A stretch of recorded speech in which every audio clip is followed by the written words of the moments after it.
Okay, so excuse my really messy garage. Obviously, I've already separated this front shoulder from this little dude. Um, but generally, if this is still on, okay, super small, but that's okay. It would be lined up right here, okay? And what you do is you just kind of go in, go in right under the armpit and kind of start cutting up and just pull away. And then you can separate it really easy because this scapula is literally not attached to anything except muscle tissue. So there's no weird joint that you have to pop out or anything like that. On the hoof, you can go to this joint right here. This one, kind of fun. And you can go and bend it, okay, and cut that tendon. This is a terrible knife for this, but that's okay. And you just get in there and you start cutting around that pivot joint and just keep cutting and cutting and cutting around that pivot joint.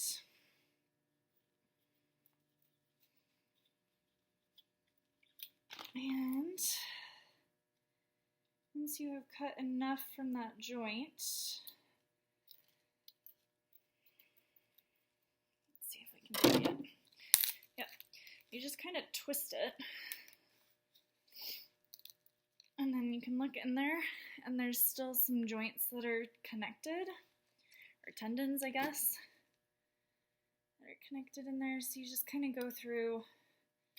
Generally, I'm doing this part in the field with our little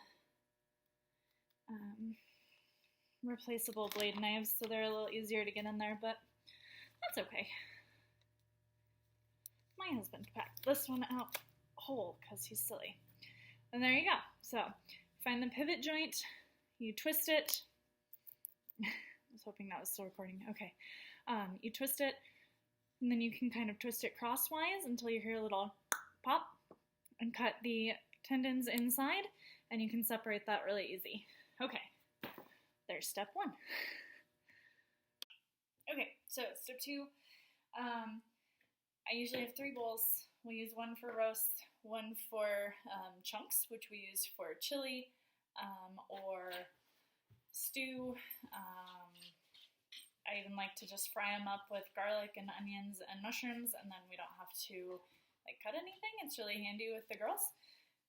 And then one for burger grind. So 3 bowls, one, I can't even think of what that's called, cutting board. We like the malleable ones because they just seem to stick to the counter really well, but it really doesn't matter. And then one fillet or boning knife. We've used these. We've used the Rapala, fish fillet knives. Those work really well too. And occasionally, I'll even just use our kitchen meat knife. So really, as long as it's pretty sharp, you're good to go. This would probably not be a good knife because you got to get in there. So something with a sharp, pointy end is probably your best bet. Okay. So what you're going to do is just go and start separating the muscle groups. And it's important to remember that if you mess up, which I do frequently, the burger bucket, burger bowl, whatever, is where everything that doesn't come out in a nice whole muscle group or doesn't have, for the chunks I'll use things that don't have the sinewy tendons and such coming through, and then the roasts would be anything that we can keep whole muscle tissue. So if you mess up, it just goes in the burger bowl and everything's good. I was not very clean when I don't know if you can really see that, when I was skinning it. I'm not the best at skinning, especially when it's frozen, so my meat's a little hairy. So that's what that's for. I just kind of wipe my hands off. It goes in the wash. It's not that big a deal. It's just deer hair. But you don't want a bunch of that in your meat because, nobody likes to find a hair in dinner. Although it is inevitable. You'll find it. muscle groups. If you kind of just start peeling, you're going to find a lot of them because they're just connected by this tissue, okay? And you can see here, I pulled that up, and there's your scapula, and then there's these lines, and that's your muscle groups, okay? So you're just going to kind of peel and cut. And that's literally all I really do. Front shoulders, we end up with mostly burger, some chunks, just because it's not the biggest muscle groups that you're going to find on an animal.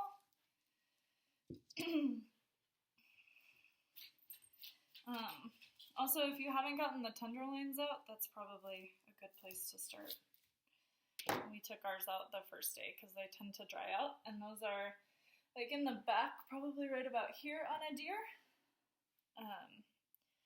Inside under your back straps, or after your back straps, I guess, going from the top down. So I just read an article that was kind of telling you not to get the silver skin off. We always take our silver skin off. I think mostly they say don't if you're worried about freezer burn. Sometimes it'll peel off really nicely. Oh, you need your garbage too. That's a really good thing to have. So sometimes it'll just peel off really nice, but that's pretty rare. I think just because this was like a super fatty little buck baby. So you're gonna end up with like weird little fat pieces. You have your veins and all that fun stuff. If you can peel it, you can peel it. Obviously, it's probably gonna be a lot faster to just rip your knife through it. Also, I'm not always the safest person with knives, but you know. We all know knife safety. You're not supposed to cut towards yourself. Okay. This piece is decent. Like there's not a whole lot of tendons coming through, but it is really thin, so I'm probably just gonna throw it in burger. On a bigger deer, it's probably thick enough to chop up into like, I don't know, quarter-size, nickel-size pieces and use them as chunks. So all I'm gonna do I just slice it a little bit, throw it in my burger bowl. Okay. We'll just keep going. And it's important to remember, like, you really can't screw this up. No matter what you do, you're gonna have meat. You're either gonna have burger, or you're gonna have chunks of meat, or you're gonna have roasts. If you wanted to cut those roasts into steaks, I mean, by all means, have at it. We have just found it's easier to cook and more difficult to overcook if we leave it in roasts, so that, like on the smoker or whatever, you don't end up with overcooked, tough game steaks, because that is really easy to do. So I missed a little bit there when I was cutting that up. Again, it's just burger. It's not that big a deal. No, you stay out of the garbage. Dogs. If you have dogs, they're gonna love this process. More hair. No, leave it. Little pieces that maybe should have not been cut that way off of the deer. Again, burger. Not a big deal. Okay, come back on this side. Got some funky little skin and things here. Tedison. No, that's enough. Okay, fat. Nice little whitetail guy off of, or near, I should say, ranch lands. Okay, lots of hair, because I'm not good at skinning. Okay. So, just coming back in, finding some separation, peeling, cutting. A lot of times my husband will just go through and separate everything, and then we'll start processing pieces more.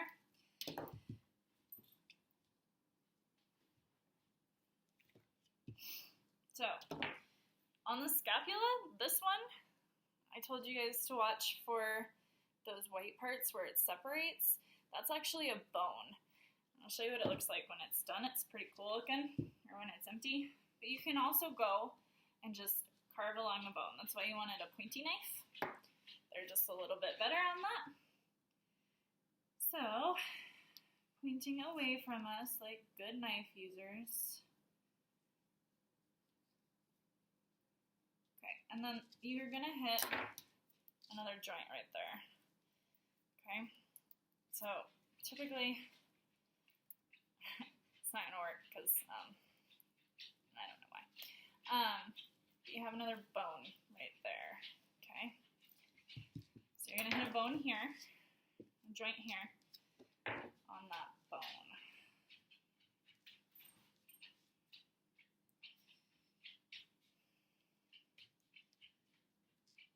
And stay as close to that bone with the knife as you can.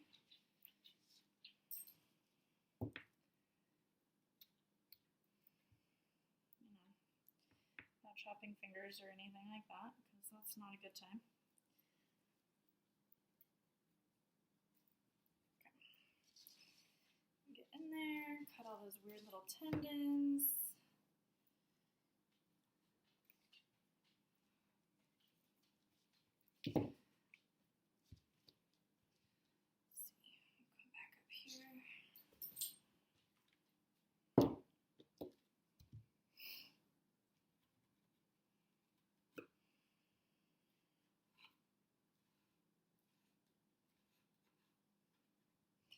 You just want to follow that bone if you're cutting off of a bone. So I told you there was that bone right there. We're just cutting it off that bone. And then we're going to come to the back. And you have a separation right here. It's just a tiny little roast. Also, I mean, for like, you know, professional people to follow on this, I think the Meat Eater's Guide, Hunting, Butchering, and Cooking Wild Game, has some pretty good pictures. It's been a while since I've looked in there, but the back also has some nice little meats. Very, very little meats on this one, but that's okay. Definitely want to get it. And again, you're just following the bone. So you peel and you cut.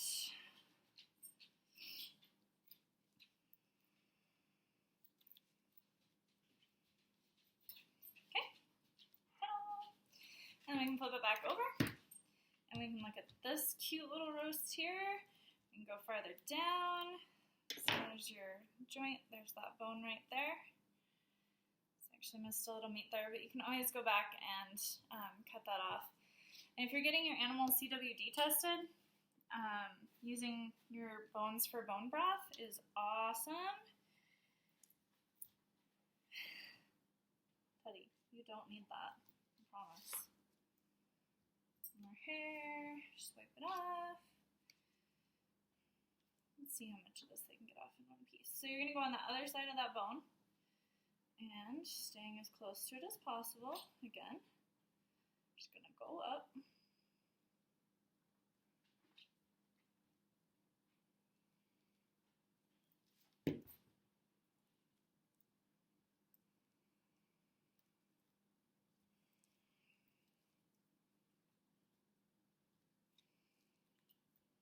So there's that joint, and there's the end of it. You can stick that in there. Last little tough part out. Go back in. Make sure you're at the bottom of that bone. Cut all the way up. Okay. Little tiny piece there. Just on the side. Okay.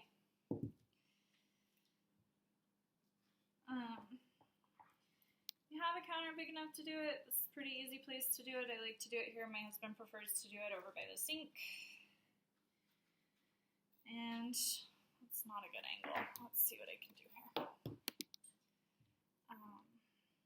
Go in, and you're just, again, pulling it back and cutting it off the bone. Yeah, does that taste good? You guys see that? You catching that? Naughty dog. Good thing all the meat gets cooked, right? This may not be the most sanitary of conditions, but it's a good thing I mostly just feed my family. the health department would not be pleased. All right, so that's the end of that funky little scapula bone right there. Okay, you have another bone here. This kind of dishes. So you have that bone right here.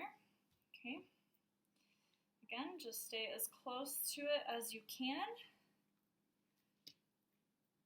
And kind of peel away as you go.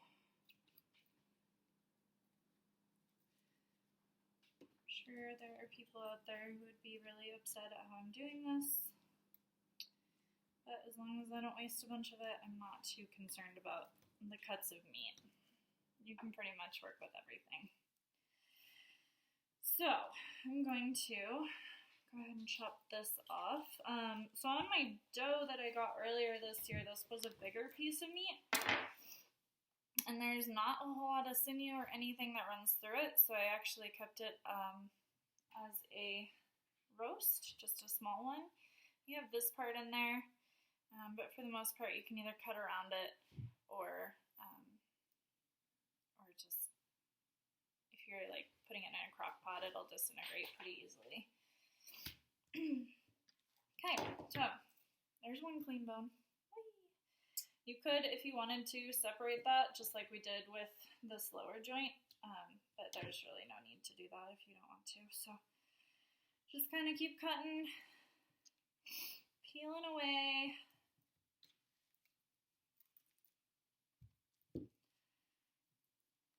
Okay, so here you have a bunch of muscle separations again. Stick your finger in there and kind of pull them apart. You can also just go in and just cut things off the bone. That's not really a problem. So if you wanted to do it that way, just find the bone. There's some fat all over that bone. Your knife you'll definitely feel that bone. And just pry it up. Carefully, of course. And then you're going to start getting all of those connecting tendons that are really tough and chewy. You know, we as humans don't really love to eat. And you just keep chopping away, peeling and cutting, watching your finger placement. Okay.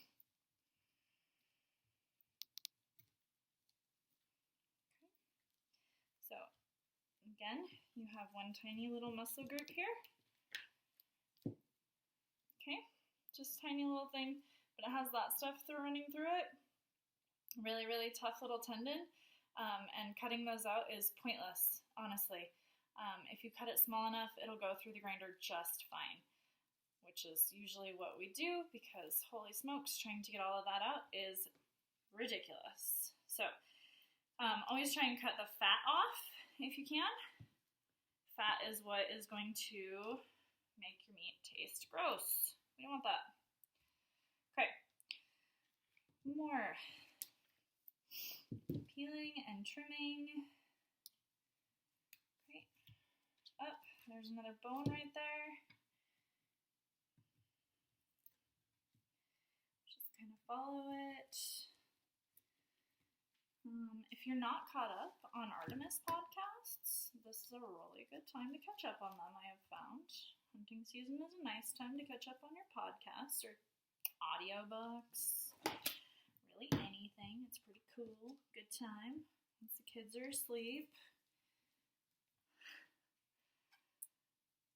My husband's out in his shop working on the taxidermy that's been coming in, so it's my first year really doing this by myself. Okay. And see, sometimes you can get the meat to just peel off the bone really nicely, and other times you have to cut it off.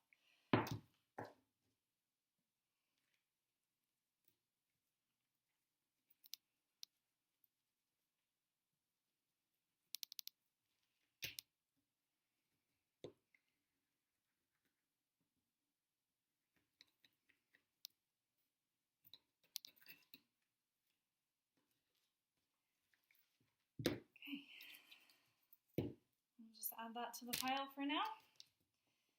Especially since with this little guy I'm really not worried about roast this time around, so the yellow bowl probably won't even be touched. When it gets down to like these super, super tiny little things, I usually don't even worry too much about what I'm doing. Just hack it off. It's going in burger. You can slice your shanks for like ossobuco. We've done that too, but then you have to, saw them into little rounds.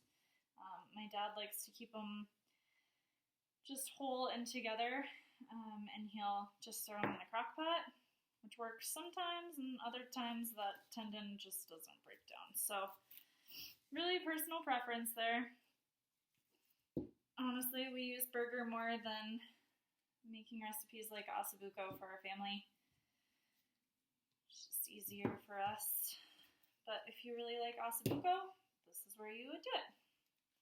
Okay, so obviously I'm struggling a little bit here, and that's because of this little tendon. It's really tight. That's one of the ones you cut when you were separating that joint. There we go. Okay, pile. So if you were getting your animal CWD tested, this would be a really good thing to save for your bone broth. You could just separate them, cut that tendon, and then throw them in your crock pot for, I don't know, I've done it one day, I've done it 3 days and just added water. You can add vegetables, you can not add vegetables, you can add pepper and salt, you can not add pepper and salt. It's all just personal preference. I have roasted them and then put them in the crock pot. I have covered them in tomato paste and roasted them and put them in the crock pot. Really, there's always flavor differences, but I wouldn't say that there's one right way to do it, nor is there a best way to do it. I've used it all, haven't found a personal preference, so that would be up to you. The other thing, you could cut them, and then you have the marrow in your bone broth. We've done that too. It makes more of like a kind of thick gelatin-like because of the marrow in there, the collagen. But I've also just thrown them in there. I don't think there's a wrong way to do it. I could be absolutely wrong, but I haven't found that wrong way. Unless I'm doing it wrong the whole time, which is possible. Alright, so go through and just trim off your fat. You can go through and trim off like that silver skin. That's the weird iridescent stuff that is on your meat. But as you can see on this, that would be layer upon layer upon layer. I have no idea what they do in like butcher shops. So like if you took your game in to be processed, I don't know what they do. Personally, we just make sure there's no hair on it, or as little hair as possible, or dirt, or rocks, or cactuses, whatever. Whenever you quartered your animal in, if you quartered it in the field, if you already deboned your animal in the field, half your work's done for you, but you got to do that in the field, so that can be not fun out there. Anyway, there you go. So I would cut that into slices.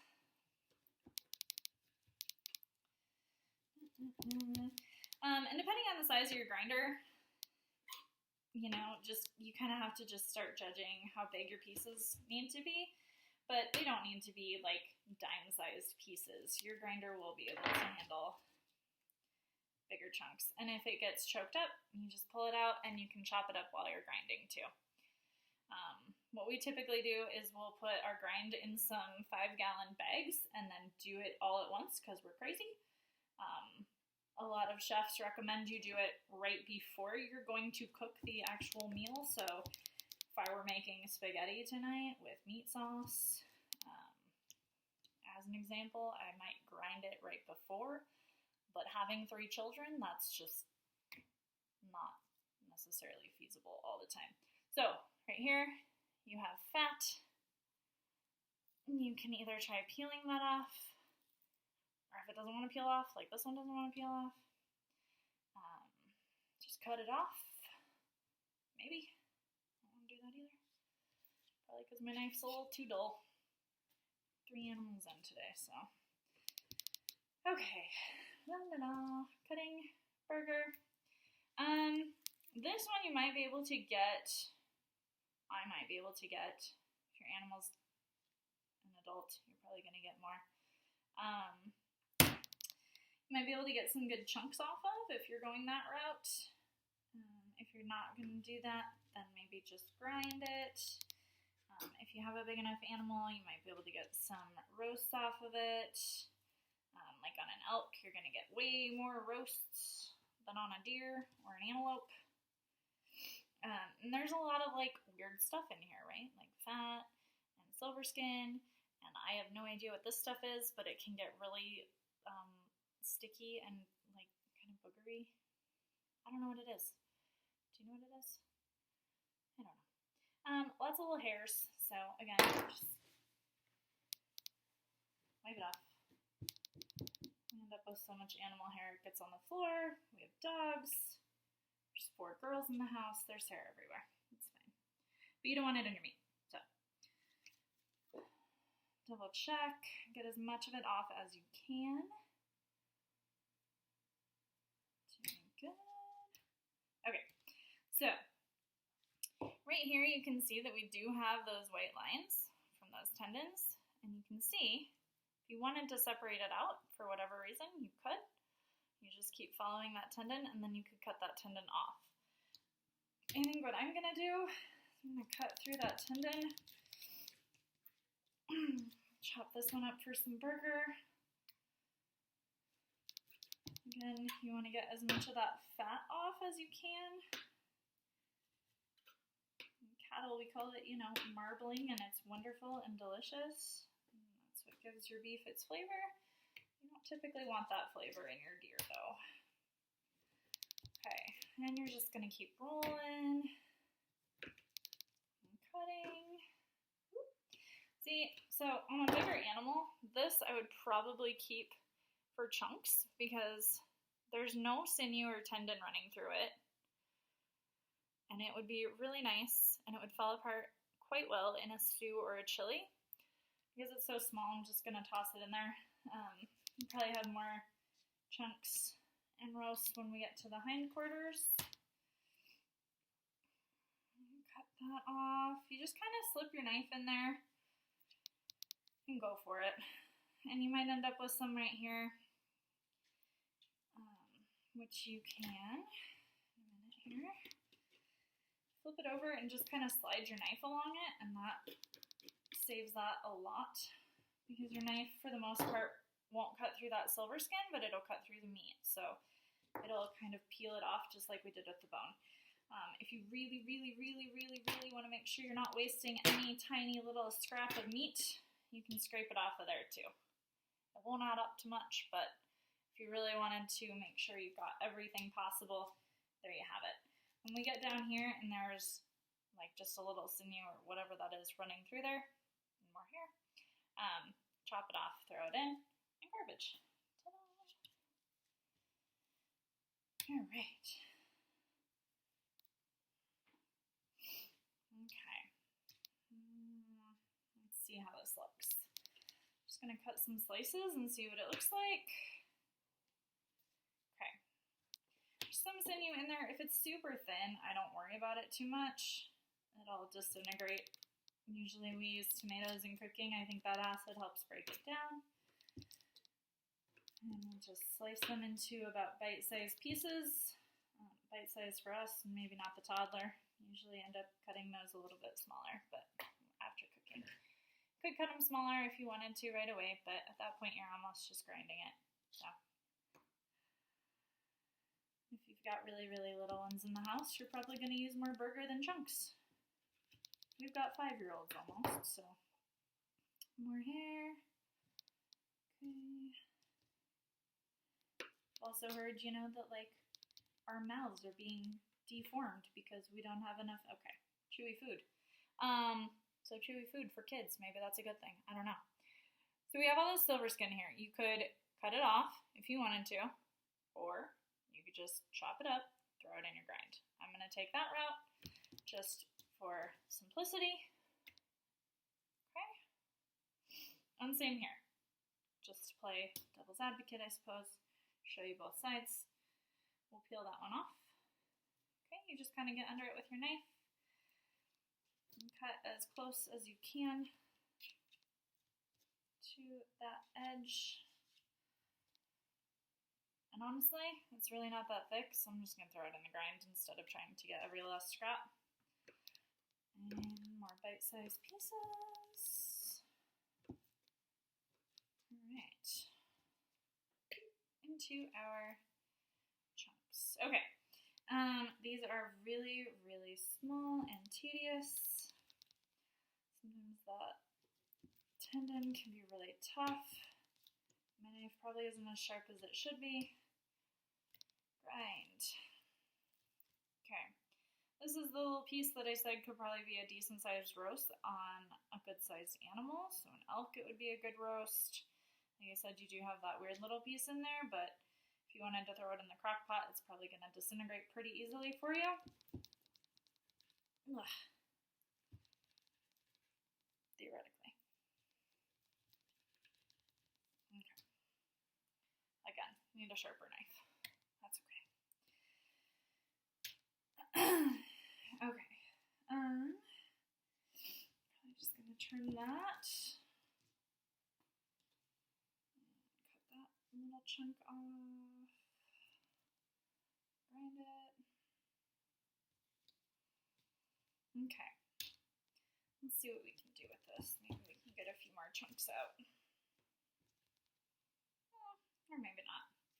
So you see how we have a decent size right here, but then we have that running through, and that's a decent amount right there. That's the kind of stuff that will still go through the grinder. You're good.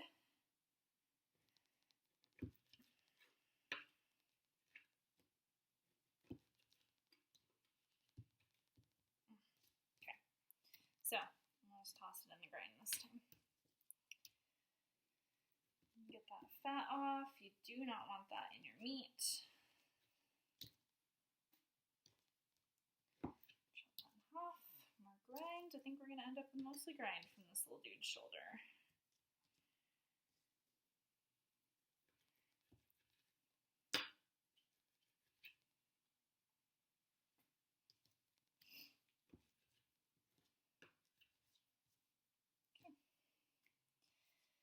And then this is another one that on a bigger animal would probably be a really nice little roast. And the whole muscle.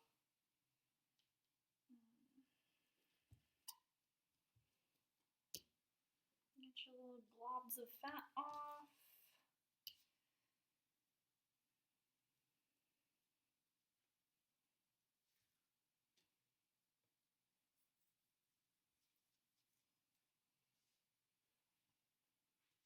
This one's got a pretty good chunk in there, but again, it won't hurt your grinder. And it honestly does not hurt your flavor on burger grind. I think for the most part, those kinds of recipes, tacos, nachos, whatever, use so much seasoning that you're not going to even really notice any off flavor. Just make sure you don't have skin in or fur in there. So you don't have skin in there. Make sure you cut off the fat, and yeah, there you go. That's one front shoulder down. Woohoo! Congratulations.